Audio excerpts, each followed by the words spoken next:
3,05,000 one health insurance. যারা রিলিজে আছেন তারা এই অফারটি নিতে কোনোভাবে মিস করবেন না। It's very bad morning for me. এখন ঘড়িতে সময় সকাল 10টা। তো বের হয়ে যথারীতি লেটার বক্সের দিকে তাকালাম। আজকেও আরেকটা লেটার এসে জমা পড়ে গেছে। তো লেটার আসা মানেই হচ্ছে কোনো কিছুর একটা পেমেন্ট করতে হবে। তো এই মাসটা আমার জন্য খুব একটা ভালো যাচ্ছে বলে মনে হচ্ছে না। একে তো চাকরি নেই, দ্বিতীয়ত প্রতিনিয়ত একের পর এক এরকম চিঠি এসে হাজির। তো আজকের চিঠিটা কিসের? আজকের চিঠিটা হলো হেলথ ইন্স্যুরেন্স থেকে আসছে। Oh my goodness, 3,05,000 one health insurance. It's unbelievable. কারণ নর্মালি হেলথ ইন্স্যুরেন্স প্রতি মাসে 1,01,000 আশেপাশে আসে, আর আমি রিলিজে আছি এখনও পূর্ণ 1 মাস হয় নাই, তাতে 3,05,000 ওয়ান হেলথ ইন্স্যুরেন্সের বিল। It's very bad morning for me. এখন যথারীতি চলে যাব আনসান নদুম্বুতে। আর গতকালকে ভিডিও যারা দেখছেন তারা হয়তো অবাক হচ্ছেন, গতকালকে মাথা ভর্তি চুল আর আজকে পুরো অন্যরকম। যাই হোক, চলুন আনসান নদুম্বুতে আসলাম। তো সেখান থেকে যথারীতি একই কথা, মেসেজ নাই এবং মেসেজ নাই। তো যারা আনসানে আসবেন চিন্তা করছেন তাদেরকে বলবো আনসান আসার কোনো প্রয়োজন নাই।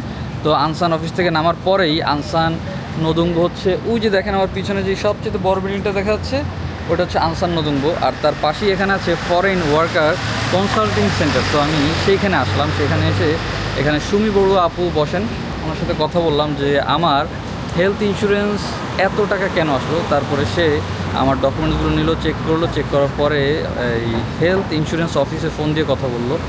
তারা বলছে যে বিদেশি কর্মীর ক্ষেত্রে আর কি অ্যাডভান্স হেলথ ইন্স্যুরেন্স চলে আসে। যেহেতু আমার এখন চাকরি নাই, তার কারণে তারা এই মাস এবং আগামী মাসের হেলথ ইন্স্যুরেন্সের টাকা একবারে পাঠিয়ে দিয়েছে। আরেকটা ইনফরমেশন দিল, তা হচ্ছে রিলিজে থাকা অবস্থায় চাইলে হেলথ ইন্স্যুরেন্সের ডিসকাউন্টের জন্য আবেদন করা যায়। তো সেই অফিসের ঠিকানাও দিয়েছে।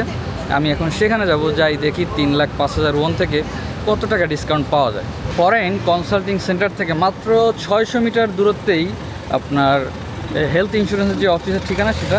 তো আমি এখন থেকে হাঁটতে হাঁটতেই যাবো। আর একটা বিষয়, এই হেয়ার স্টাইলটা কেমন লাগছে জানাবেন। আর এই হেয়ার স্টাইল দেওয়ার কারণে আমার কাছে খুব একটা ভালো অনুভূতি হচ্ছে, তা হচ্ছে বাইরে যে বাতাস সেটা আমি খুব ফিল করতে পারতেছি। ম্যাপে সার্চ দেওয়ার পর আমাকে সময় দেখাচ্ছিল মাত্র 3 মিনিট। তো আমি ভাবলাম 3 মিনিটের রাস্তা হেঁটেই যাই, কিন্তু এটা খেয়াল করিনি ম্যাপে আমার গাড়ির সিলেক্ট করা, হাঁটা পথ সিলেক্ট করা ছিল না। যখনই এটা খেয়াল করলাম তখন দেখলাম আমার যেতে 15 মিনিট সময় লাগবে।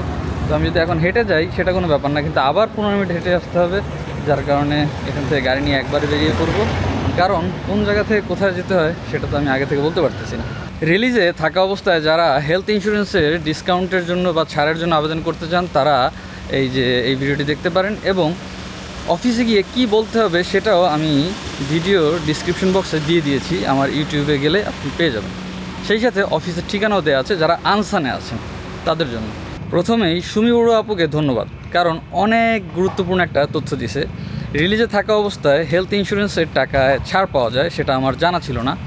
তো তার কথা মতো এবং তার দেওয়া তথ্য অনুযায়ী অফিসে আসলাম। অফিসে গেলাম। অফিসে যাওয়ার পরে আমার যেই কাগজটা আসছিল সেটা দিছি এবং আইডি কার্ড দিছি। আইডি কার্ড চেক করার পরে সে দেখলো যে আমার একসাথে 2 মাসের হেলথ ইন্স্যুরেন্সের টাকা আসছে, এবং ছাড়ের জন্য অ্যাপ্লাই করছি, এবং সাথে সাথেই ছাড় করে সে আমাকে অ্যামাউন্ট জানিয়ে দিছে যে 1 মাসের জন্য আমার এখন আসছে হলো 1.5 লাখ ওয়ানের বেশি, আর বর্তমানে ছাড়ের পরে সেটা আসবে হচ্ছে 1,08,850 ওয়ান। এর মানে হচ্ছে প্রায় 50,000-এর বেশি ওয়ান ছাড় পাওয়া গেছে।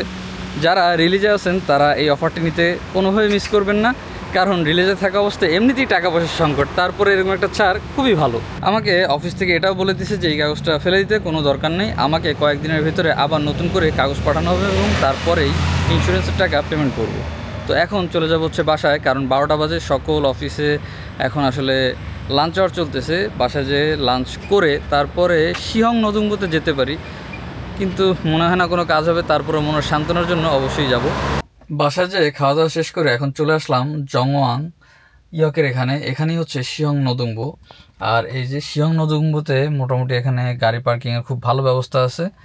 এখন এখানে গাড়ি পার্কিং করলাম, যাব হচ্ছে অফিসে। দেখা যাক এখান থেকে কোনো আপডেট পাওয়া যায় কিনা, কারণ গত লাস্ট যে মেসেজটা পেয়েছিলাম সেটা এখান থেকেই পেয়েছিলাম।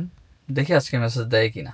ভেরি ভেরি গুড নিউজ, আনসান এবং শিহং নদুংবো থেকে একই কথা বলেছে, মেসেজ নেই।